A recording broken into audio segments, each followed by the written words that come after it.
The Camp, c'est un camp de base pour explorer le futur. On a des nouvelles technologies qui apparaissent et qui bousculent un certain nombre de modèles existants. À The Camp, on accueille déjà des startups, une résidence créative, des cadres d'entreprises de toute taille, des acteurs du public. Et on va les accompagner pour accélérer leurs projets d'innovation, en mettant des populations qui, naturellement, n'ont pas vraiment d'interaction ensemble. Il peut jaillir des étincelles de l'inspiration des projets.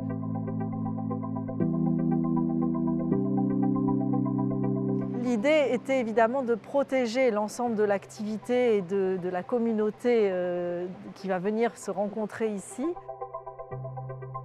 Comme un incubateur en biologie où on a des cellules qui sont mises sous cloche dans un environnement idéal.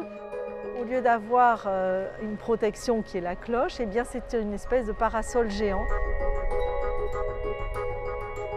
Le fait d'avoir cette toile un petit peu translucide permet de ne plus éclairer dans la journée tout ce qui est circulation hall, de ne plus chauffer, de ne plus ventiler artificiellement, de ne plus désenfumer. Et toute cette économie d'énergie est très importante. Il n'y a pas de hall, il n'y a plus de couloir. Tout ceci disparaît. On ne ferme pas les espaces qui sont les espaces communs de rencontre. L'idée du toit qui simplement survole, c'est une vraie voie à explorer davantage.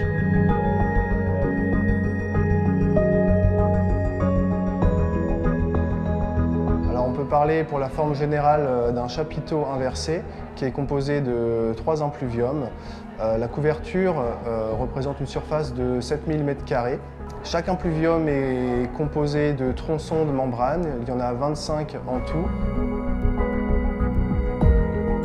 Un ouvrage exceptionnel, produit exceptionnel, c'est donc naturellement que notre choix technique s'est orienté sur la membrane TX30 type 5 de Serge Ferrari, en raison de ses caractéristiques mécaniques assez importantes, notamment au niveau de la résistance en traction. Les propriétés en termes de transmission lumineuse de la membrane, la transmission lumineuse est de 5%, ce qui correspond à 1000 lux quand on est sous la membrane, donc ça confère un environnement de travail très intéressant au point de vue ergonomie.